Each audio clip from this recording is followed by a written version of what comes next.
Tout d'abord, bonjour à tout le monde. Merci d'être venu à ces heures matinales. C'est pas l'habitude où on se rencontre, à part pour les tractages sur le marché. Voilà, aujourd'hui on tient cette conférence de presse pour expliquer un peu notre position et faire un point sur la situation pour les législatives. Je vais tout d'abord donner, la parole à...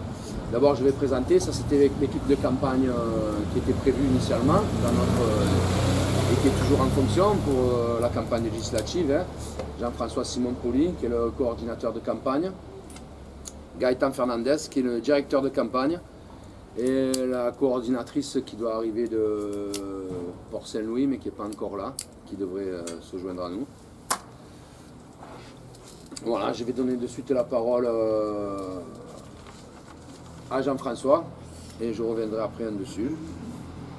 Bien, donc vous avez tous appris par la presse que le Parti Socialiste a désigné son candidat, M. Caillot, qui est un élu de Miramas. Nous sommes insoumis et on ne se résigne pas. On ne se résout pas à laisser notre intelligence au vestiaire de l'histoire.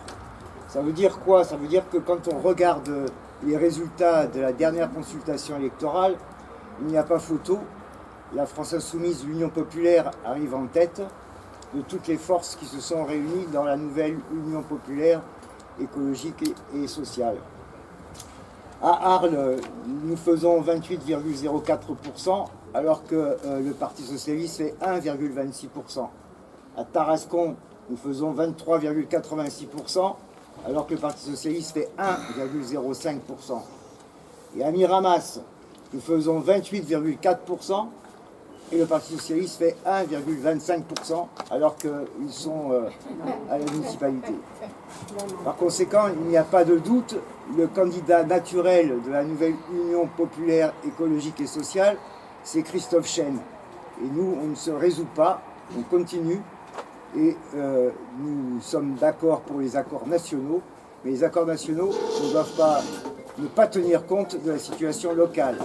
Or ici, si nous laissons les choses en l'état, il est clair que nos électeurs qui nous ont fait confiance lors de l'élection présidentielle ne se reporteront pas facilement sur des candidats qui ne représentent que 1, et quelques %.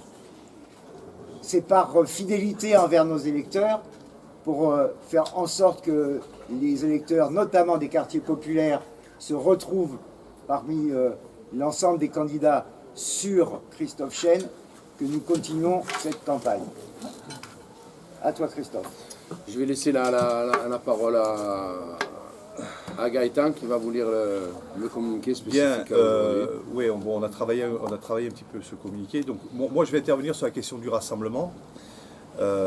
Parce que le moins qu'on puisse dire, c'est que nous vivons donc une tragique comédie dans la circonstance. Bien sûr, on se félicite de voir un accord à gauche se concrétiser au niveau national, ce qui nous permet de concrétiser aussi les efforts de rassemblement de l'Union populaire. Mais ce rassemblement ne peut pas être une union de circonstances de la gauche plurielle, ni une coalition électorale, ni une association de partis, et encore moins être un outil de réhabilitation d'un parti, comme l'espère le Parti socialiste local sur notre circonscription. Le rassemblement tel que nous le concevons est un acte de résistance collective à une ère de maltraitance écologique, sociale et démocratique. Et ceux qui prétendent incarner ce rassemblement doivent avoir fait la démonstration dans les actes qu'ils sont légitimes à porter cette ambition. Ce qui est loin d'être le cas sur notre circonscription par rapport à ce qui a été annoncé, j'y reviendrai.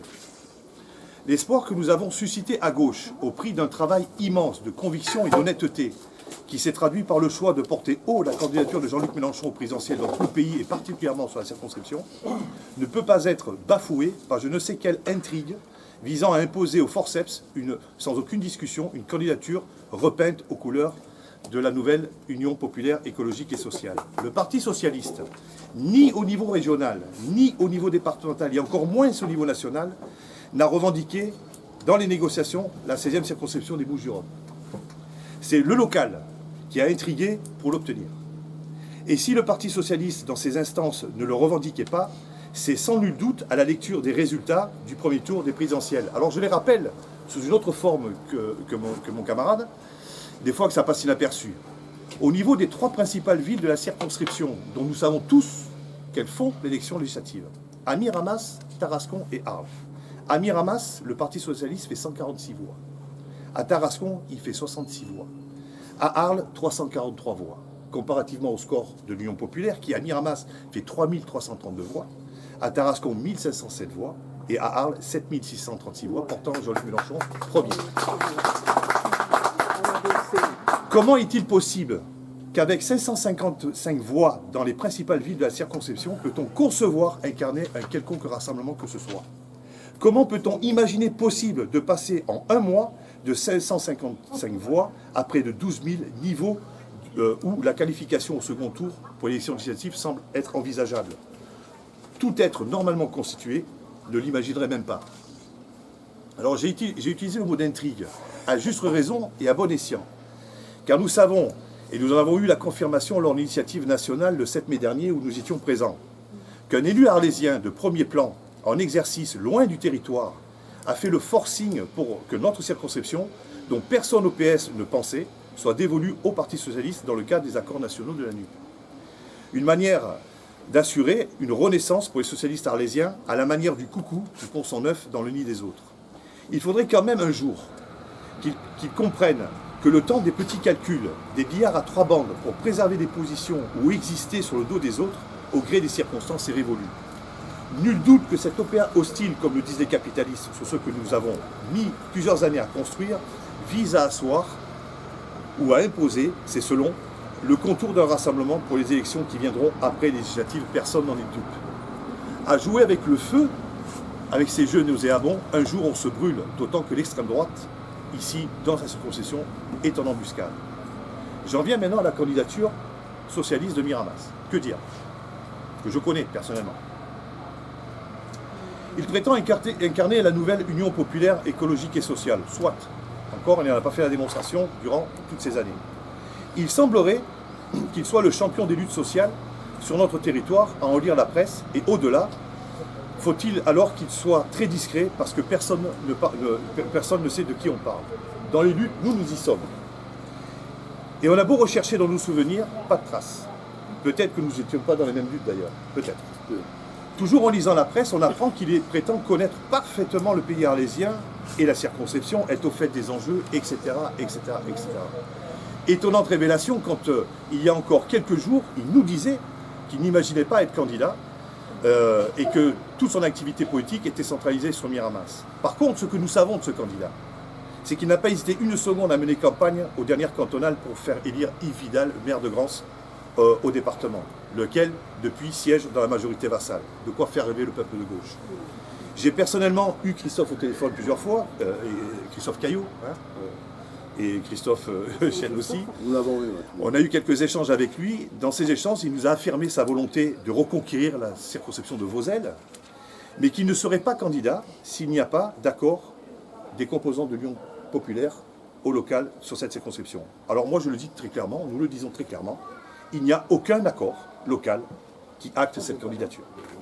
Nous ne sommes pas a priori pas contre l'accord national, mais la candidature qui porte cet accord, comme je viens de le dire, doit avoir fait la démonstration dans les actes d'être en phase avec l'ambition que porte la nouvelle Union populaire écologique et sociale. Voilà ce que nous voulions vous dire.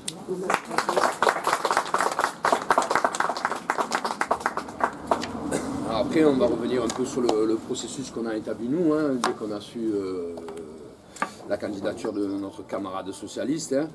Tout d'abord, ça a été un peu la stupeur de partout.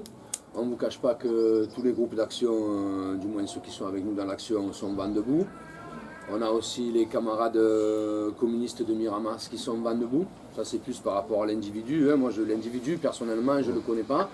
J'ai rencontré pour la première fois le 1er mai à Arles cette année, où il est venu nous féliciter, nous dire que c'est bien, et nous proposer aussi d'étudier leur requête concernant une éventuelle suppléante qui serait peut-être appropriée, qui est une suppléante du Parti Socialiste.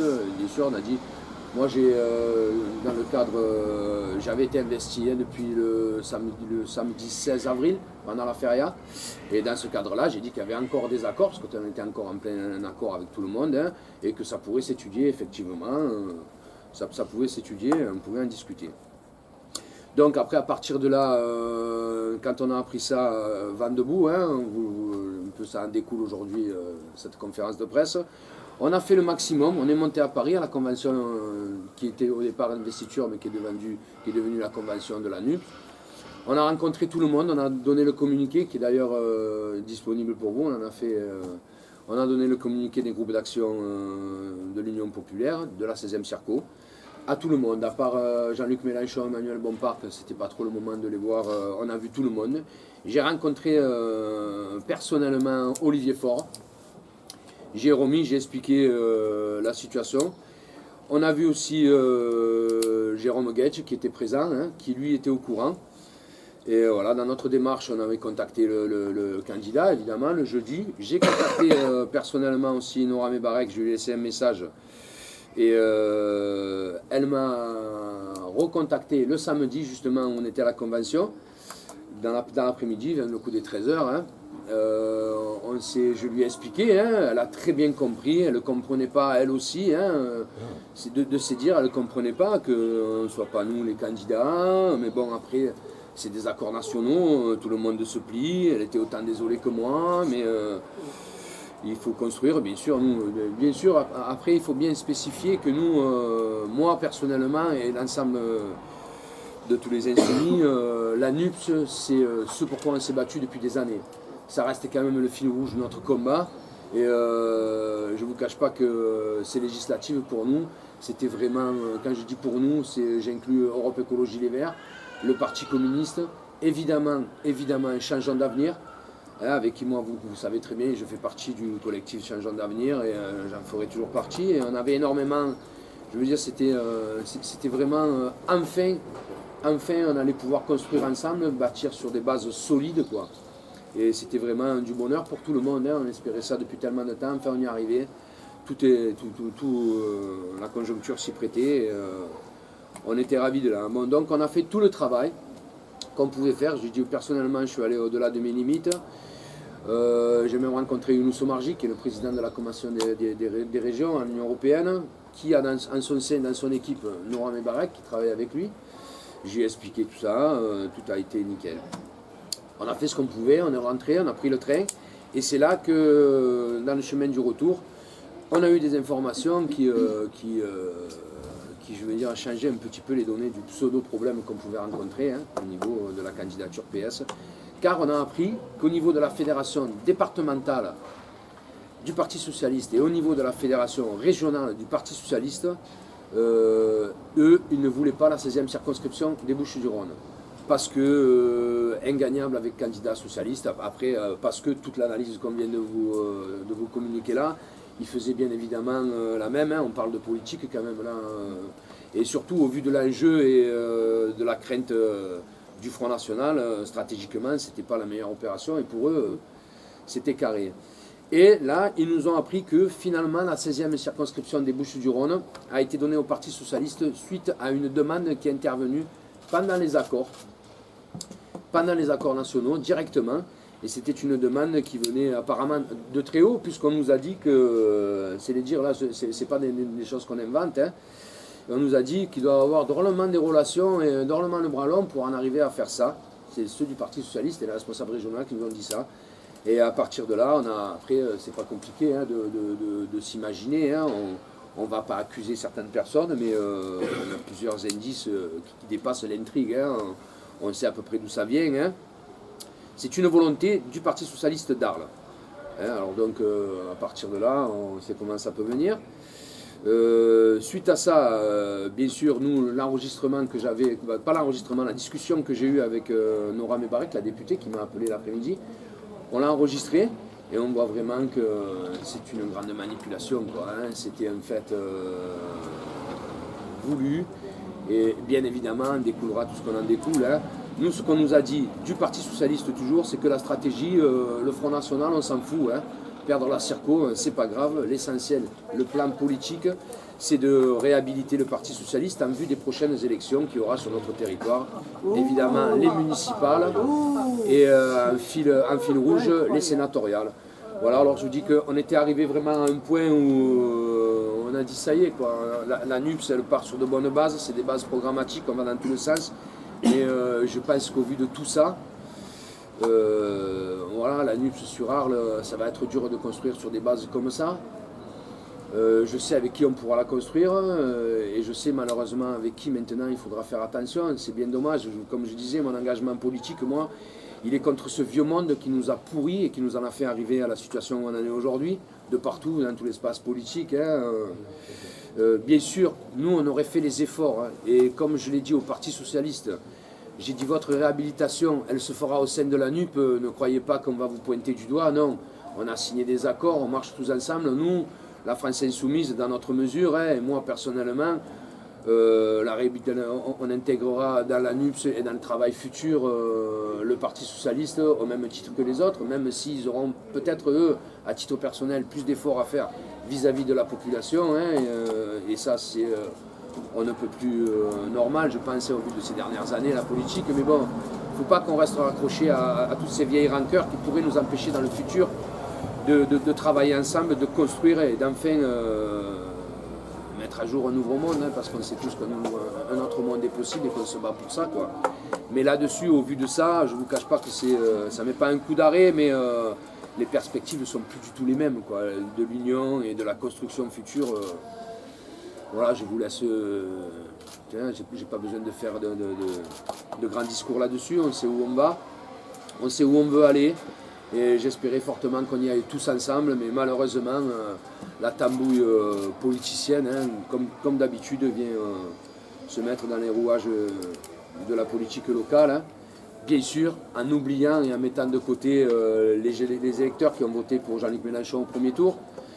C'est quand même, on a soulevé l'espoir, on a fait, et là je profite parce qu'il y a pas mal de monde qui a milité, de féliciter tous les insoumis sur toutes les circos, les insoumis des circos d'à côté qui sont venus nous aider, auxquels on a été nous aussi, on a fait un travail extraordinaire, on a rallumé la flamme dans les quartiers populaires, c'est ce qu'on voulait, il y avait une attente, on a su répondre aux attentes, on a expliqué, on a porté un projet, voilà, les gens ont répondu, et aujourd'hui cette conférence de presse, elle est bien sûr pour informer la population de ce qui se passe, parce que moi je pense que c'est de mon devoir et de ma responsabilité politique de ne pas garder ça sous silence. Encore une fois, on s'arrange entre nous et voilà, je pense que c'est primordial que nos électeurs soient au courant de ça. On va avoir une campagne derrière au niveau de la participation de la France Insoumise dans la campagne. Bien sûr, nous, dans le cadre de la NUPS, on va œuvrer pour que M. Mélenchon soit Premier ministre. Je ne vous cache pas que si on arrive à faire gagner les élections législatives, qu'on a la majorité et que M. Mélenchon sera à Matignon, je pense être un des premiers devant Matignon à lever le poing et à crier ma joie, quoi. Voilà. Après, au niveau de la campagne locale, ça va être un peu plus délicat parce que, comme je vous disais, vous trouverez aussi la presse. Vous avez à disposition le communiqué des Insoumis de Miramas, qui a été fait en collaboration justement avec Gérard Géron, qui est l'ancien candidat sur notre circo. Voilà, c'est joué à notre communiqué. Après, que dire, je vais peut-être passer la parole à mes collaborateurs, parce que je ne vous cache pas que tout ça m'emprunte un peu d'émotion. Je ne vous cache pas que c'est dur, quoi. Je me suis dit, moi, à titre personnellement, on a eu toutes les campagnes assez difficiles. On a eu la campagne des municipales où nos camarades, et tout a été fait pour que je ne sois pas candidat. On l'a été quand même. Après, on a eu une campagne des départementales et des régionales dans lesquelles la France Insoumise a été exclue. Et là, je vois encore que pour les nouvelles occasions, même si on arrive à faire ça, à relever le peuple de gauche quand même à Arles, je veux dire, c'est pas rien. On voit encore qu'on essaye de nous invisibiliser. Et ça, c'est pas que dans notre circonscription, malheureusement, mais on invisibilise la France Insoumise sur l'ensemble de l'ouest du département. Donc je trouve que c'est très dommageable et je vous dis, c'est les bases de la NUPS qui font rêver tout le monde, qui contentent tout le monde, aussi bien les gens qui ont demandé l'union. Ça se passe à peu près, il y a des soucis un peu partout, mais qui se règlent dans l'intelligence. Mais là, commencer une union et asseoir les bases de cette union localement sur encore un coup politique mesquin et tambouillard, quoi, pour encore une nouvelle fois faire passer la lutte des classes tout en excluant la lutte des classes, c'est inadmissible pour moi, inadmissible pour les insoumis. Et voilà, il fallait qu'on le dénonce, c'est fait. Et n'y voyez surtout pas là, merci beaucoup, mais n'y voyez surtout pas là un quelconque ego de ma part, hein, parce que moi j'ai acté que la candidature ce sera très compliqué, hein, on met le Parti Socialiste devant ses responsabilités, mais en aucun cas nous sommes là pour faire barrage à la NUPS, nous ne serons jamais dissidents. Pour ma part, vous savez mon attachement à la France insoumise, je l'ai toujours revendiqué. Mais bon, quand même, on en est à une situation assez complexe et je pense qu'il fallait vraiment voilà, que ce soit au grand jour, par respect à tout le monde, par respect à ceux qui sont venus là un jeudi matin à 10h, que je remercie encore, par respect à tous les syndicalistes, à tous les travailleurs, tous les précaires, tous les oubliés qu'on a été revoir, qui sont avec nous. Hein. On a fait un gros travail à Griffeuil, à Bariol, c'était pas des quartiers... je veux dire, le rejet de la politique locale, non seulement on s'est battu contre Le Pen, contre Macron, mais en plus contre tout ce qui s'est passé ici chez nous, hein, en expliquant que, voilà, quoi, notre maximum, on a été écouté, entendu, suivi.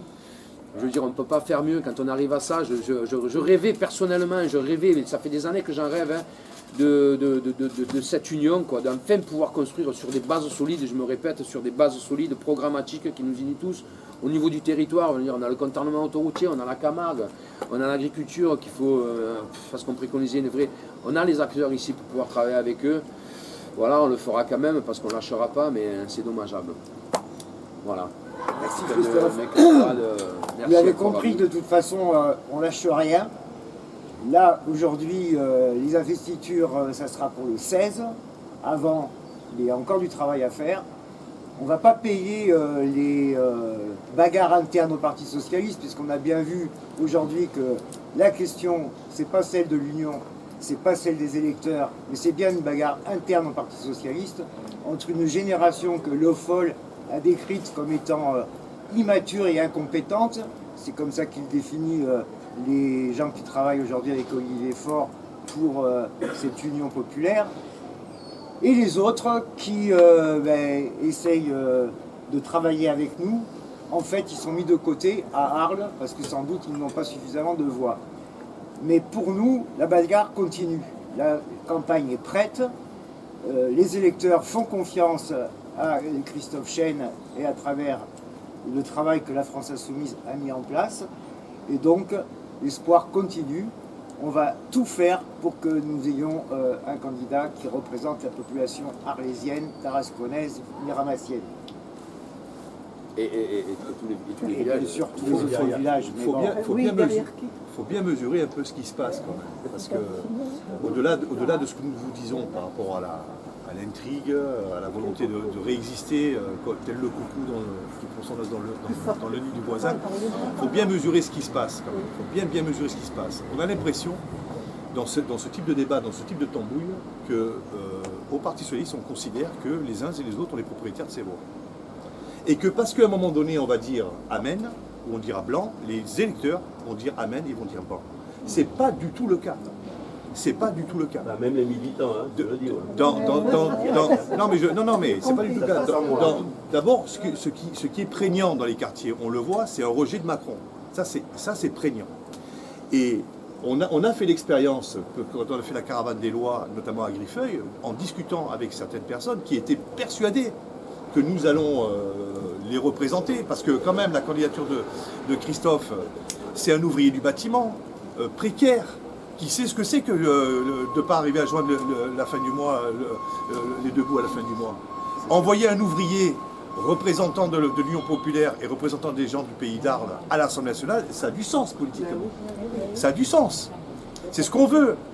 Au lieu de nous opposer à un candidat qui, lui, a fait toute sa carrière dans le Parti Socialiste et ne mange que grâce au Parti Socialiste d'ailleurs, entre guillemets. Donc ça donne à voir, dans cette, deux secondes, ça donne à voir une conception différente de la candidature, de ce qu'on veut porter. Voilà, et ce que cette candidature ambitionne de porter. Mais les gens dans les quartiers, notamment les jeunes avec qui on a discuté, nous disent, nous on fera barrage, on créera les conditions de faire barrage à Macron. Et vous savez ce que ça veut dire ? Utiliser le bulletin pour le faire. Et dans les circonstances électorales de la circonscription, c'est un grand danger. Moi, je suis très inquiet sur ce danger-là, avec Zemmour qui est en embuscade, un Front National, on ne sait pas s'ils vont y aller ou s'ils vont être copains. On vient d'apprendre que Caillot, la candidature République En Marche, qui s'appelle aussi Caillot, comme par hasard, à droite, dont son mari est copain à Macron et copain du maire d'Arles, etc., etc., on voit bien que ça ne fait pas rêver vraiment le peuple de gauche. Et les postures sont comme ça. Alors, deuxième élément que je voulais dire, c'est qu'entre une présidentielle et une législative, on sait très bien qu'on a une perdition de voix. Si on compare par rapport à 2017, on a perdu à peu près 9000 voix entre le score de Jean-Luc Mélenchon et le score de notre candidat en 2017 aux législatives. La seule possibilité pour cristalliser au moins 50% de cette déperdition pour être assuré d'être au second tour, c'est que la candidature pour moi doit être issue de nos rangs. On ne peut pas faire autrement. Parce que le Parti Socialiste, qu'on le veuille, qu'on ne le veuille pas, il faut qu'il fasse sa démonstration de sa métamorphose. Si métamorphose il y a. Il faut qu'ils le fassent. Et ils ne l'ont pas fait. La preuve, ces intrigues en démontrent qu'ils sont toujours sur le même logique. C'est très dangereux, c'est très, très préoccupant ce qui se passe politiquement pour les gens. Parce que nous, c'est pas pour nous. Personne n'a une ambition particulière dans cette affaire. Nous, on a agi pour les gens et pour l'intérêt des populations. Voilà. C'est dans ce cadre-là qu'on se fixe. Et la NUP, elle a cette ambition-là. Ouais, je pense qu'on va. Si vous avez des questions à nous poser, je sais pas. Non, parce que clairement, qu'est-ce que vous allez faire? Vous allez demander à ce que le candidat socialiste se retire au profit. Je demandais quelles étaient clairement les intentions maintenant. C'est demander le départ du candidat socialiste pour laisser la place. Nous, on espère. C'est candidater, quoi qu'il en soit, y compris contre ce candidat. Pour répondre à votre question.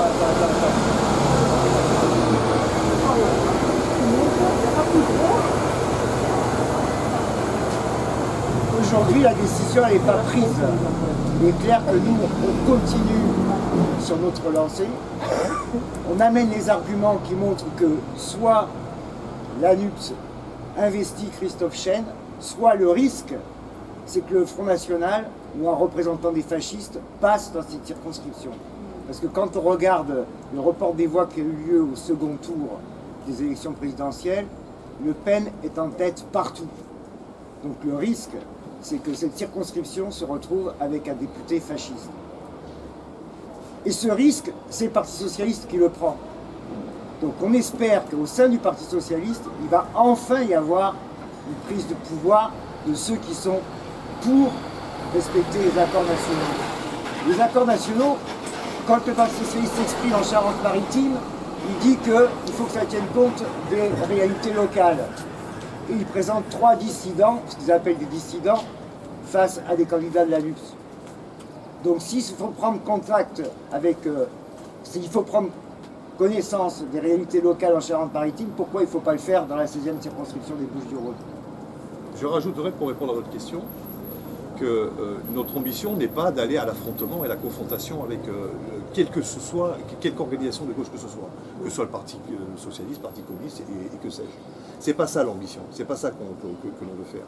Ce qu'on essaye de faire, c'est de faire comprendre aux militants socialistes et aux socialistes de ce territoire qu'ils portent une lourde responsabilité et que si vraiment ils ont à cœur l'intérêt populaire et les avancées pour l'intérêt populaire, il faut qu'ils prennent eux-mêmes la décision de se retirer. Et à ce moment-là, de rentrer avec nous dans le rassemblement et faire, pour le coup, la démonstration qu'ils sont avec nous. C'est ça l'enjeu. Donc j'en appelle à Nora Mebarek, j'en appelle à Michel Vauzel s'il est encore sur le territoire, à Caillot, à Frédéric Vigouroux, d'aider à ce que vraiment on prenne en compte l'intérêt des populations et qu'on travaille tous ensemble. À Miramas hier soir, au conseil municipal, notre représentant, puisque dans la majorité de M. Vigouroux, il a des membres de la NUP, un candidat et des communistes. Lui étant dans l'opposition, il a proposé la constitution d'un groupe sur la ville de la NUP parce qu'on veut travailler ensemble. On veut tous travailler ensemble. Mais il faut vraiment qu'on réfléchisse à ce danger-là. Et qu'on ne vienne pas m'expliquer qu'avec 550 voix sur la circonscription, ça fait la blague. On ne peut pas imposer un rassemblement au forceps, c'est pas possible. Ça se construit, ça ne se décrète pas un rassemblement. Ça se construit, ça se démontre dans les actes. Mais si on suit votre logique, sur les 577 circonscriptions, il y aurait 577 candidats à la France Insoumise. Vous êtes arrivé en tête largement. Ben non, parce qu'il y a des endroits, où vous avez comment on appelle ça, un ancrage local. À Arles, quel ancrage local a le Parti Socialiste aujourd'hui? Ils ont complètement disparu d'Arles depuis les dernières municipales. Quel ancrage ils ont? On n'est plus à l'ère de M. Vauzel, hein. C'est fini cette affaire. On peut rajouter que dans les Par quartiers... contre, dans d'autres endroits, certainement il y a des ancrages locaux. Certainement on peut créer les conditions des dynamiques. Que l'on sanctuarise les sortants, par exemple, les 35 députés sur les sortants, la 17 ou 18 députés communistes et les députés insoumis, ça c'est une chose du rassemblement qui peut être dans l'accord. Et de se dire où on est le plus efficace pour porter l'ambition. Mais la question pour nous, c'est pas le Parti Socialiste, c'est la candidature qui est proposée et la manière dont c'est venu. C'est ça qui nous interpelle.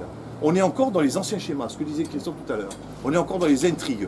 Le monde d'avant est encore à nos portes. Il a du mal à mourir. Eh bien, il faut qu'ils comprennent que la population, au regard de ce qu'ils ont fait au premier tour des présidentielles, demande à ce que cet ancien monde meure pour de bon. Bravo.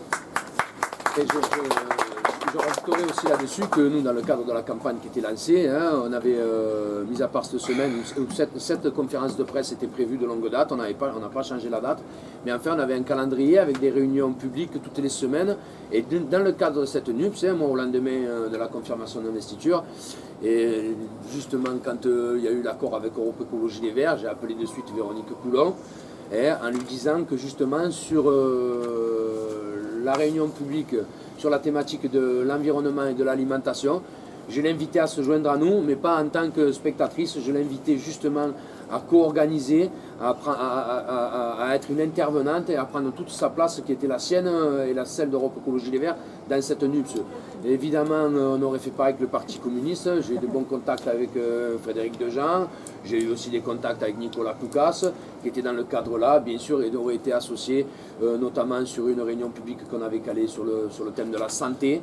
Hein, vous le verrez dans le communiqué, c'est marqué aussi détaillé.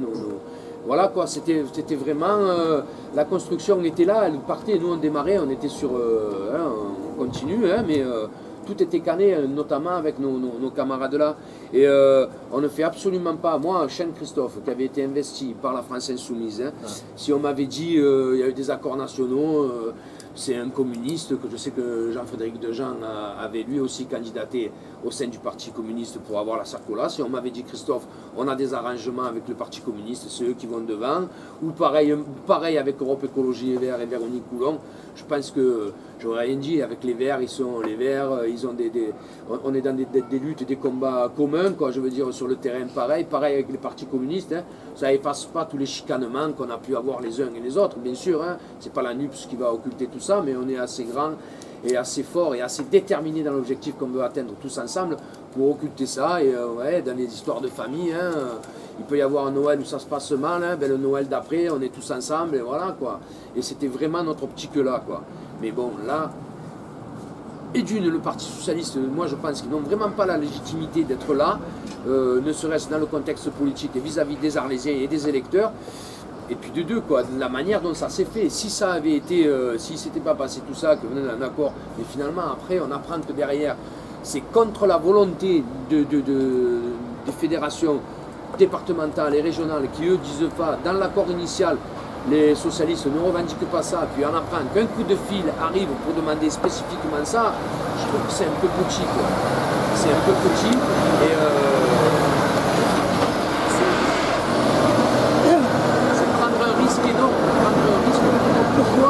Pourquoi occulter tous les électeurs et faire prendre ce risque à notre circonscription et notamment à notre ville de favoriser la venue du Front National, quoi. De se tirer une balle dans le pied, quoi.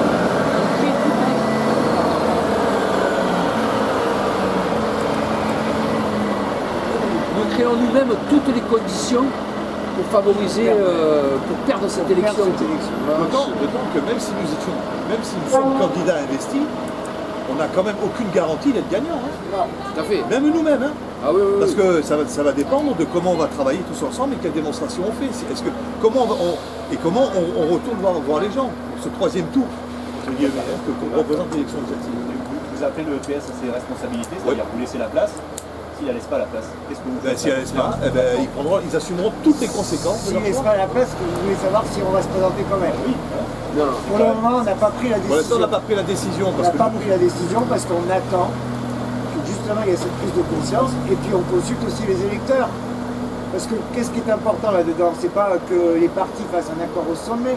Si on a fait l'Union populaire, c'est bien parce que l'accord au sommet n'était pas possible et qu'on a dit c'est aux électeurs de trancher. Les électeurs ont tranché, ils nous ont placés devant, mais c'est pas devant avec un petit pourcentage de différence. Là, on est vraiment dans des résultats qui vont de 1 à 30. Donc de 1 à 30, à un moment donné, on pense bien que quand même, les électeurs ont leur mot à dire et ils vont le dire. Ils vont le dire aux instances du PS, ils vont le dire aussi aux militants, les quelques militants qui restent sur le terrain. Mais l'appareil militant, les gens qui ont fait les quartiers populaires, il est là, ils sont aussi encore chez eux. C'est-à-dire, est-ce que nous allons pouvoir retourner devant nos électeurs et leur dire, vous voyez, toute la responsabilité qui font qu'aujourd'hui, la population pauvre est reléguée aux périphéries d'Arles, pendant qu'à l'intérieur, vous avez de la spéculation foncière, de la spéculation immobilière qui est faite par la bourgeoisie européenne ou parisienne. On va pouvoir leur dire, vous allez rester comme ça et vous allez voter pour ceux qui en sont responsables. Non, à Arles, en particulier, les socialistes ont fait leurs preuves. En tout cas, ceux qui aujourd'hui prétendent imposer leurs candidats, ils ont fait leurs preuves. Ils sont politiques anti-pauvres. Nous avons tout fait pour que ces électeurs-là arrêtent de s'abstenir, viennent voter, votent pour un programme. Ce programme est clair. Il faut absolument que nous arrivions à construire un autre monde. Jean-Luc Mélenchon, Premier ministre, ça signifie une autre politique. Mais pour qu'il y ait cette autre politique, il faut effectivement qu'il y ait des députés partout. Cette circonscription est une circonscription importante. Comme l'a dit Christophe tout à l'heure, s'il n'y a pas la France insoumise dans une des 3 circonscriptions de l'ouest des Bouches-du-Rhône, ça veut dire quoi? Ça veut dire que tous les militants qui travaillent à faire revenir les quartiers populaires, à faire revenir les classes laborieuses au vote pour pouvoir espérer changer la politique, eh bien cela n'en tient pas compte pour des histoires d'appareils. Et quand je dis d'appareil, c'est uniquement de l'appareil socialiste qui règle leur compte à l'interne, mais qui ne le règle pas sur le dos des électeurs. Voilà notre position. Je précise que nous ne sommes pas comme le Parti socialiste. C'est-à-dire que nous avons à cœur l'intérêt des gens. Et quelle que soit la situation, de toute façon, on ne fera rien contre l'intérêt populaire. Ça, il faut le savoir. C'est-à-dire que j'espère que ces intrigants font de la politique et mesurent les enjeux et ne sont pas arc-boutés sur leurs intérêts personnels. J'espère ça quand même. On espère ça. C'est peut-être un rêve fou, hein, mais on espère quand même ça. Après, un accord national, c'est quand même compliqué. Il faut parfois transiger. Oui, mais l'accord national. La France insoumise a été bien servie à Marseille sur les circonscriptions. Peut-être que la contrepartie, c'était de laisser l'ouest des Bouches-du-Rhône aux autres partenaires. Enfin, je veux dire, après, c'est des accords nationaux qui peuvent s'expliquer aussi. Oui, peut-être, mais c'est pas n'importe quel prix. Je peux répondre à ça. Oui, mais pourquoi la 16? Alors que sociologiquement, la 15 a toujours été, c'est là où le Parti Socialiste était le plus Saint-Rémy. Michel Young, elle est quelle Ouais, Michel Young, elle vient de WVF, elle a l'étiquette de la France Insoumise. Oui, voilà. Mais pourquoi choisir cette circonscription et pas aller sur celle-là, qui sociologiquement leur correspond mieux? Pourquoi cette volonté de faire ça, de la demander, de passer en dessus des accords qui ne la prévoyaient pas, cette circo pour eux quand même? C'est cette volonté-là, moi, pourquoi, si elle n'est pas que politicienne, quoi, je veux dire, c'est ça qui me... Vous avez raison par rapport à l'accord national, monsieur, vous avez raison. Si dans la discussion au niveau de l'accord national, cette question avait été évoquée par le Parti socialiste, régionalement, départementalement, soit, pourquoi pas. Mais ce n'est pas le cas. C'est pas le cas. C'est-à-dire que personne au PS, au niveau régional, départemental, ne pensait avoir les candidats. Eux-mêmes nous disent, si c'est un socialiste qui est candidat, c'est la perte de la circonscription au profit du Front National. Eux-mêmes, ils le disent. Ils sont aussi inquiets que nous de cette question-là. Des socialistes, du régionaux et départementaux de la fédération. Donc les présidents des oui. fédérations. Mais alors c'est Raphaël qui a fait une petite tambouille. Non, Raphaël, je pense pas à ce niveau-là. Je sais pas, vous dites que c'est pas. Mais quand on parle d'un élu arlésien de premier plan en exercice loin du territoire, vous voyez de qui on parle. Il ne faut pas non plus, comme dit Jean-Luc Mélenchon, être un aigle pour le comprendre. C'est Après, la députée européenne qui a fait sa tamboule. Par exemple. Moi, je l'ai au téléphone, elle me dit tout le contraire en me faisant le cinéma. Après, Nora, je la connais bien, hein, on se connaît tous bien. Hein. Elle me dit le contraire, c'est samedi 13h. Oui, Christophe, je comprends, c'est pas normal, c'est nani, mais les accords, j'entends tout ça. Toute la conversation que j'ai avec Nora Mebarek est enregistrée, parce qu'on a enregistré aussi bien la conversation avec elle que la conversation que j'ai eue avec Christophe Caillot. Et dans le même temps, c'est à 13h30, dans le même temps, 1h30 après, on l'envoie en conciliabule avec Michel Vauzel sur la terrasse du Malartre le samedi 7 mai quand même. Je veux dire, après, personne n'est dupe ici. Michel Vauzel, je suis sûr que c'est un très brave homme, hein, je ne reviens pas sur lui. Mais je pense que même quand il sera passé dans l'au-delà, il tirera encore les ficelles du Parti Socialiste sur Arles, quoi. Voilà, bon, ça c'est mon ressenti, ça n'engage que moi, hein, mais voilà quoi. Après Momo Rafaï est très gentil, mais je pense pas que Momo Rafaï il a la capacité d'appeler M. Jouvet pendant les accords nationaux le soir à 3h du matin. Quand c'est fait là, c'est quelque chose qui vient, et bien évidemment. M. Vigouroux connaît Jean-Luc Mélenchon, qui a attendu M. Vigouroux le dernier moment pour donner son parrainage à Jean-Luc Mélenchon, et qu'il a clamé haut et fort.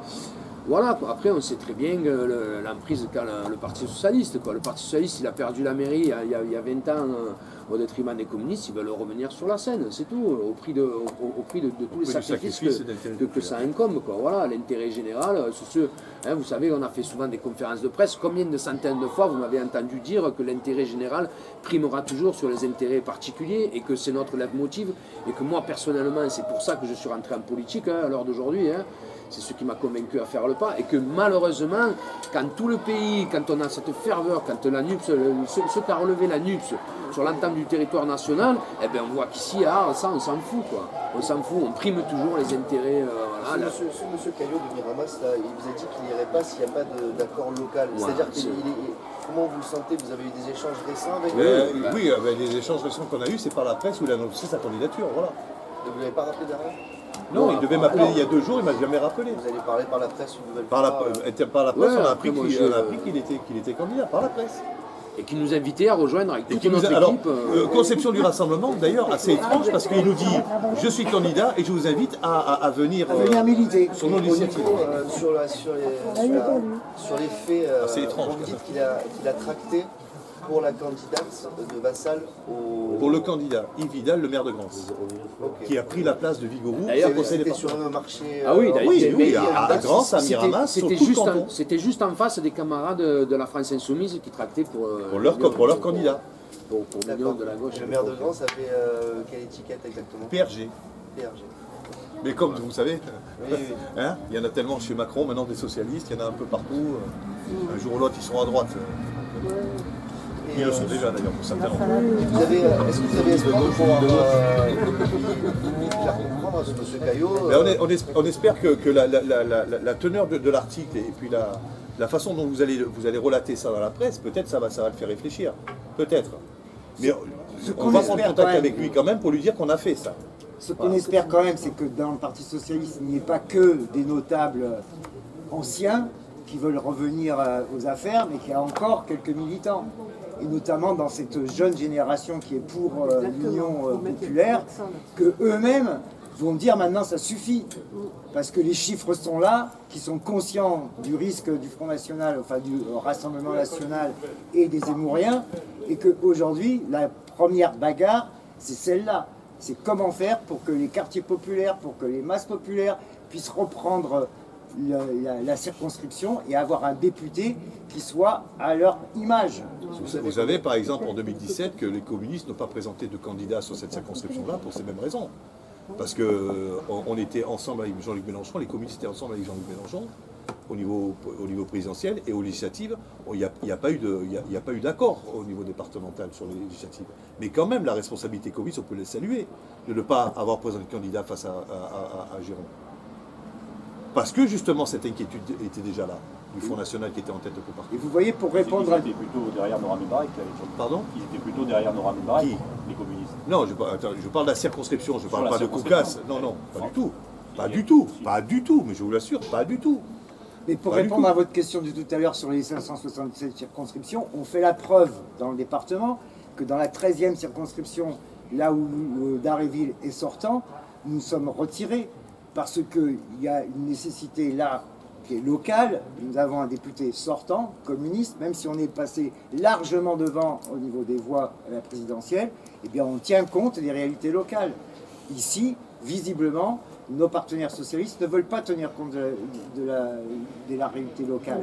Mais ils ne veulent pas tenir compte, non pas pour des raisons qui seraient des raisons objectives d'analyse de la situation, mais tout simplement pour des raisons internes au Parti socialiste. Et c'est ça qu'il faut comprendre, c'est qu'aujourd'hui, ils ne règlent leur compte, qui est leur compte interne, sur la population.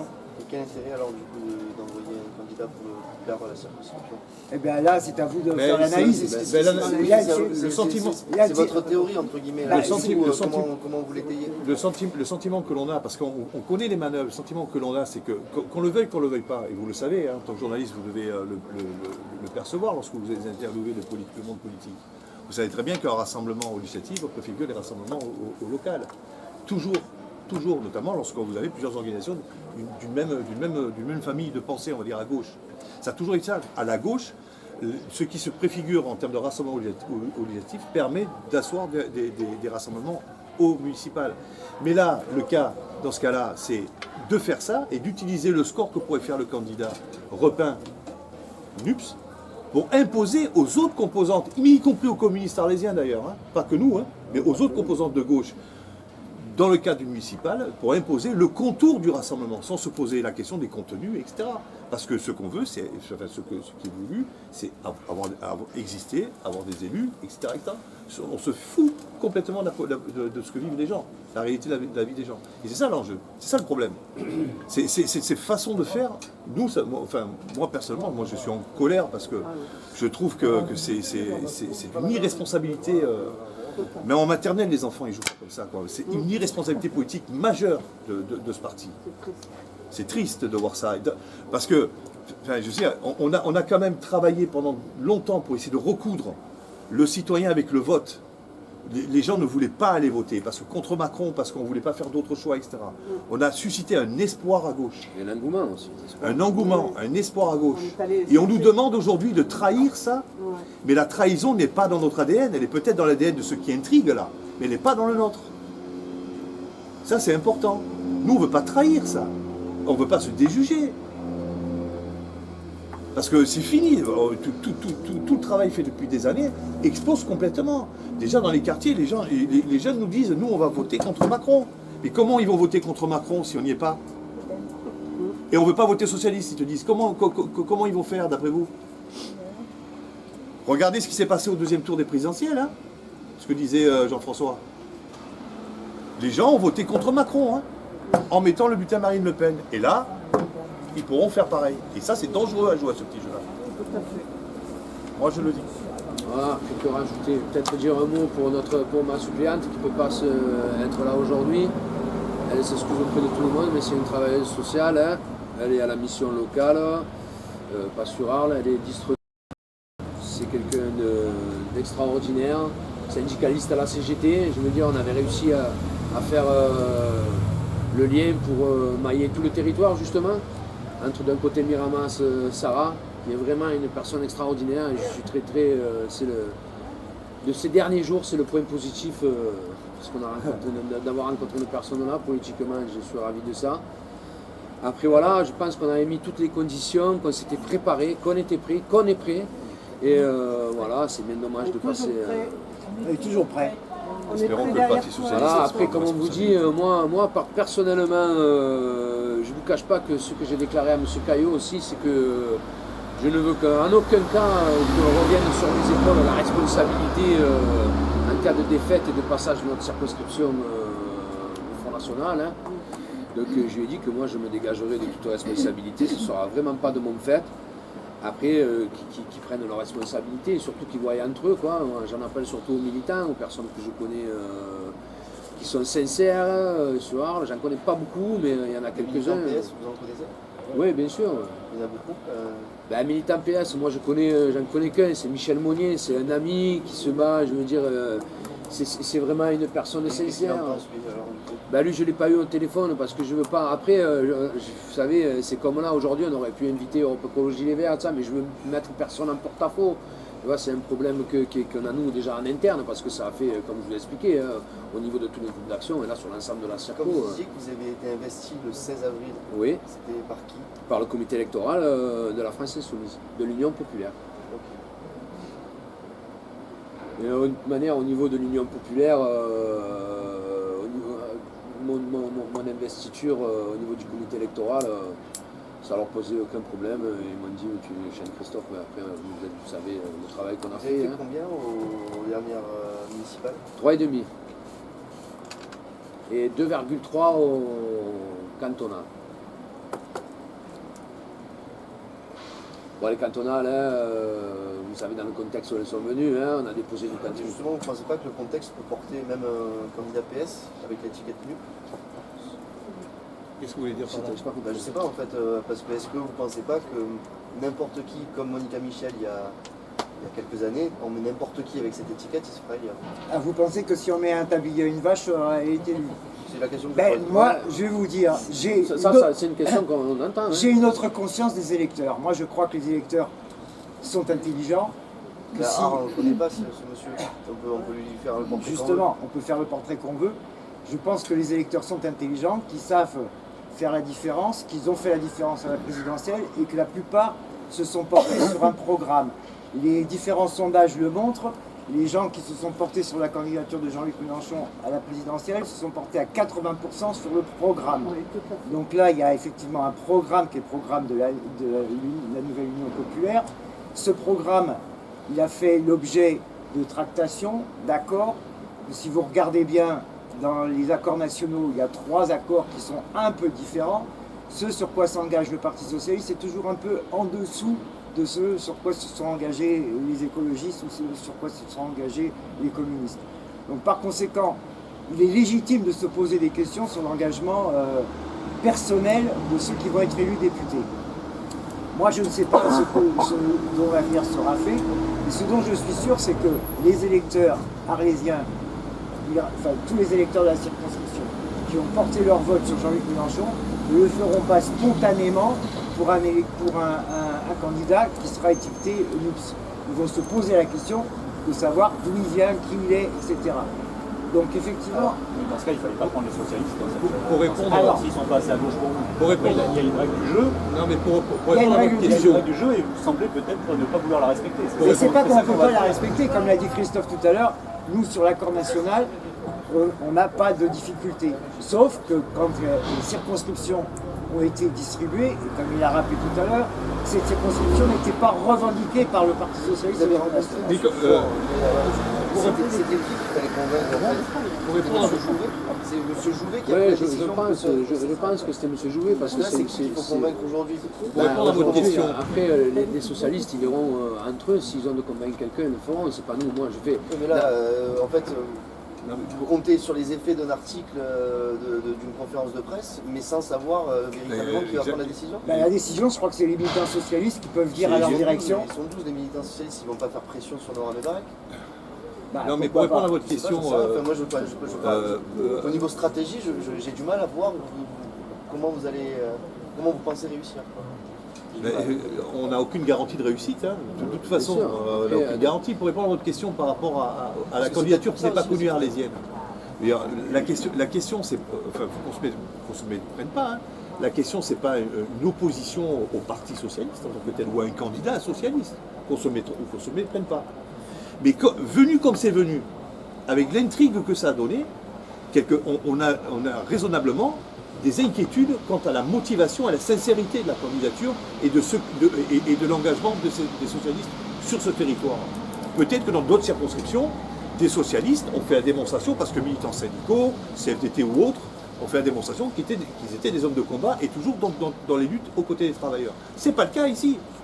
Après, notre état d'esprit, vraiment, il a changé quand on a été au courant de ce tambouille, hein, parce qu'après, je pense que, mis à part nos propres militants qu'on aurait dû convaincre, hein, parce que tout s'explique, mais je suis persuadé, comme ça se passe de partout, au niveau de tous les militants de la France Insoumise et qui ont œuvré pour l'Union Populaire, mais ça aurait resté une partie interne. Mais vu les circonstances dans lesquelles ça a été fait, la volonté quand même de demander, de passer en force, d'avoir ça, et justement derrière, en sachant le risque que ça fait prendre quand même, parce que c'est un risque énorme qu'on fait prendre, et passer outre la population et leur faire prendre un risque comme ça au nom une nouvelle fois de la tambouille politique, parce qu'on peut appeler ça que comme ça, hein, je trouve ça... je n'aurais pas pu personnellement me regarder dans une glace si j'avais passé sous silence tout cet épisode-là. C'est par rapport à nos électeurs, par rapport à nos militants et par rapport à tout le monde, par rapport aux Arlésiens en général. Voilà, quoi, leur dire quoi, ne croyez pas qu'on est sauvés, hein, parce que la volonté de certains, elle est qu'auparavant, que dorénavant, ce soit comme auparavant. Hein. Ça, c'est malheureusement la formule qu'on ressort tout le temps. Mais, donc vous comptez sur la mobilisation d'une poignée de militants PS pour faire au moins une prise de conscience. D'un côté, vous avez une poignée de militants PS, d'un côté, vous avez une poignée de militants PS, comme vous le dites, et de l'autre côté, vous avez une poignée de notables PS. Quoi. Donc à un moment donné, soit le Parti Socialiste est pour l'union dans la nouvelle Union populaire, soit ils ne sont pas pour. Et s'ils sont pour, il faut qu'ils mettent en œuvre des conditions pour gagner cette circonscription. La meilleure façon de gagner cette circonscription, c'est de mettre comme candidat quelqu'un qui représente ces quartiers populaires. Vous à moi, nous... On voit bien que la différence elle est sensible. D'un côté, vous avez Christophe Chêne avec une équipe, avec des propositions pour la campagne, et de l'autre côté, qu'est-ce qu'on a aujourd'hui? Est-ce que Christophe Caillot vous a dit dans quelles conditions il va faire campagne? Nous, on vous le dit. Jeudi prochain, il y a une réunion sur la santé. Le jeudi d'après, il y a une réunion sur l'alimentation et l'environnement. Le jeudi suivant, il y a une réunion sur la jeunesse et l'école. Donc notre campagne, elle est prête. On a contacté tous les partenaires écologiques, les partenaires communistes et les partenaires socialistes. Jusqu'à présent, il n'y avait pas de problème, c'était comme ça que ça devait se passer. Bah oui, avec les socialistes de près. on les avait contactés auparavant. Avec les socialistes, il n'y avait rien de près. Hein. On n'avait pas, bien sûr, ils ont été contactés, mais il n'y avait rien de près. Il n'y avait pas une réunion particulière avec eux, mais ils étaient prévus pour la campagne. Donc de toute façon, aujourd'hui, on en est là. On espère qu'il y aura une prise de conscience de leur côté. Maintenant, on ne peut pas faire plus que ce que l'on fait. On n'a pas le sentiment. On n'a pas la décision. Pardon. Pour préciser pourquoi les socialistes n'avaient pas été inclus, parce que quand on a notre agenda de campagne, les socialistes sont les derniers à avoir fait les accords. Et notre agenda, il était calé sur les accords nationaux au fur et à mesure. Hein. Donc, dès que les Verts ont signé, on les a intégrés. Dès que les communistes ont signé, on a intégré et on attendait la signature des socialistes. Même au niveau de l'accord national. Mais Vous pensez que c'est un parachuté, M. Caillot on ne peut pas dire ça. On ne peut pas dire ça, il est miramasséen. Oui, mais parachuté dans le sens, on l'a mis en avant parce qu'il rend des services alors que personne ne voulait y aller. Je pense que c'est un jouet. Personnellement, je pense que c'est un jouet du Parti Socialiste. Ça, j'en suis intimement convaincu. Et c'est un jouet de parce que le 1er mai, il nous disait que on ne savait pas. Il dit je suis pas candidat, je ne sais pas si je vais y aller. J'irai que si on a un accord tous ensemble, si on est vraiment tous ensemble. Non, le 1er mai, il nous félicitait de partir nous. Il nous félicitait nous, de dire il faudra qu'on travaille ensemble maintenant, puisque vous êtes sur la circonscription. Donc lui, il avait acté que ce serait... Oui, tout à fait, mais il me suggérait, il me disait ça serait bien qu'il y ait une suppléante socialiste, justement, qui vienne de là-bas, de Miramas, parce qu'on maillerait le territoire. J'ai dit, bien sûr, nous, ça peut se discuter, mais finalement, nous, notre suppléante, ma suppléante, Amida Sarah, qui est justement une syndicaliste, une travailleuse sociale, correspond parfaitement à ce qu'il nous demandait. C'est sûr qu'elle est de l'AFI, mais je n'avais pas balayé d'un revers de main, bien sûr, on ne savait pas dans le cadre, mais on est ouvert. Si on pouvait donner un signe fort en mettant une socialiste ou une communiste ou une vert. Et qu'est-ce qu'il fait ce monsieur? Il est dans l'opposition, dans la majorité Dans la majorité municipale de Miramas, il est conseiller municipal à la jeunesse et au numérique. Il n'a jamais mis sa tête sur une affiche avant ça? Non. Mais pour répondre à la question par rapport à il est à quel rang, entre guillemets il est secrétaire section du Parti Socialiste de Miramas. Ah ok, et au niveau adjoint, il était loin sur la liste? Il est conseiller municipal. Il était loin sur la liste? Déjà, il est derrière les adjoints. Déjà. Oui. Il y en a 12 ou 13 à Miramas.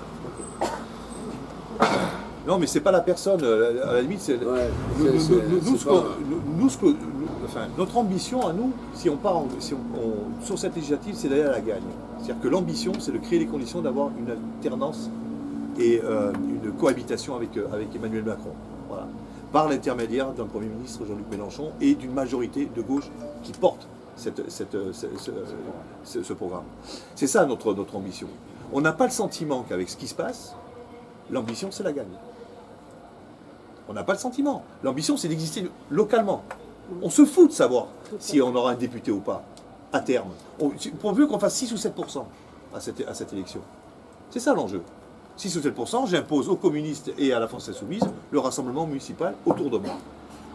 Mais pas qu'ici, hein. Je pense que le calcul est peut-être aussi miramasséen, voire ailleurs. 7%, c'est sûr qu'on impose un rassemblement quoi que ce soit. Mais... 17, mais en surfant sur les scores. Voilà, ils arrivent bien avec 1% attendez, bien sûr. à avoir un candidat. Bien sûr. Et comme on disait tout à l'heure, il y a Bien sûr. 577 circonscriptions, vous auriez 577 candidats. Mais ça se passe pas partout pareil. Ça se passe pas partout Ça se pareil, passe justement. pas C'est du tout ça pareil. que peut-être vous entendez pas ce qu'on dit. Mais ça passe pas partout pareil. Il y a des candidats socialistes qui sont légitimes de porter ce rassemblement. Ça se passe pas partout parce qu'ils ont pareil. fait la démonstration qu'ils La étaient des preuve hommes de que ça gauche. se passe pas partout pareil, c'est qu'au départ, ça devait être à la proportionnelle des résultats Voilà, de tout à la fait. présidentielle, et qu'en fait, le Parti Socialiste obtient sur l'ensemble de l'accord presque 2 fois plus de circonscriptions que le Parti Communiste, alors que le Parti Communiste a fait 2 fois plus de voix qu'eux. Et que, en revanche, Philippe Poutou, qui fait presque avec Artaud, presque le même score que Hidalgo, lui, il est investi nulle part parce qu'il n'a pas passé d'accord avec les autres partis. Donc, c'est pas la proportionnelle. On a tenu compte des circonstances locales au maximum, mais on voit bien qu'aujourd'hui, quand il y a dissidence, ça vient de la part du Parti Socialiste. Ça se voit à Paris avec la circonscription où Daniel Simonet est la candidate de la NUPS et où Lionel Jospin va défendre la candidature de Haraj. Donc on est bien là sur des dissidents socialistes et pas sur des dissidents de la France Insoumise.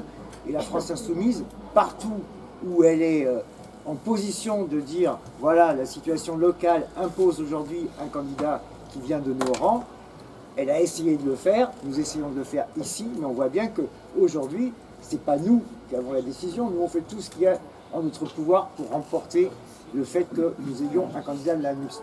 Encore une fois, ce n'est pas parce qu'on est sûr de gagner, parce que ceux qui feront la certitude de la gagne, ce sont les électeurs. Mais ce dont on est sûr, c'est que les électeurs que nous avons rencontrés dans le porte-à-porte, contrairement à nos camarades du PS qui ne font pas de porte-à-porte, dans le porte-à-porte que nous faisons, les électeurs disent c'est vous ou personne. Donc on est effectivement devant un grand danger. Le danger, c'est celui d'un fasciste à la tête de circonscription. Et puis, quoi qu'il en soit, si la candidature était sur nos rangs, quel que soit le résultat, il sera de toute façon meilleur, puisque on est sur le 3e tour. Hein. Je pense que le coup, l'idée d'avoir un Premier ministre, Jean-Luc Mélenchon Premier ministre, contribue aussi de créer cette dynamique-là. Mais même si nous ne gagnons pas la circonscription, quel sacré pôle de rayonnement et pôle de résistance on est amené à construire et à faire exister sur le territoire. C'est ça l'enjeu. Voilà. Et à ce moment-là, peut-être qu'on pourra travailler tous ensemble dans l'intérêt des populations et non pas dans des intérêts particuliers, égocentriques. Telle est notre volonté. Hein. C'est notre volonté. On ne fera volonté. rien contre le rassemblement. On est pour un accord national. On ne fera rien contre le rassemblement parce que c'est notre ADN, nous, le rassemblement. On trahit pas, on ne veut pas trahir les gens. Voilà. On ne veut pas trahir les gens. On a besoin de résistance. J'ai dit tout à l'heure dans mon propos que le rassemblement était un acte de résistance à une ère de maltraitance écologique, sociale et démocratique. C'est ça notre conception du rassemblement. Et on ne peut pas décréter, avec des candidats qui n'ont jamais fait la preuve qu'ils étaient sur cette idée-là, décréter un rassemblement comme ça. Ça se construit. Dans les présidentielles d'ailleurs, on aurait pu se contacter, il aurait pu venir. Est-ce qu'on construit quelque chose pour les législatives ensemble avec ça? Non. Ah ben non, Hidalgo, nous Jean-Luc Mélenchon, voilà, avec des contradictions importante de programme, mais c'est pas grave. C'est compliqué quand même d'imaginer ça comme ça. Enfin, je sais pas. Moi, ça me paraît fou. Voilà. Il y a une pétition qui a circulé, qui a plus de 100 signatures, c'est ça? Ouais, alors ça c'est une pétition spontanée qui a été faite, ouais, bien sûr. Ben, elle est là. J'étais, On n'est pas à l'initiative. on n'est pas à l'initiative de ça, mais ouais, Des gens. C'est des militants. C'est des militants qui sont vent debout. Il faut savoir que dans toute la circonscription, dans toutes les villes, il y a problème. Quoi. Les militants sont vent debout. Ça s'appelle comment cette pétition?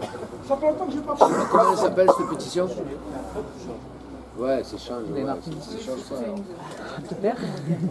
Voilà.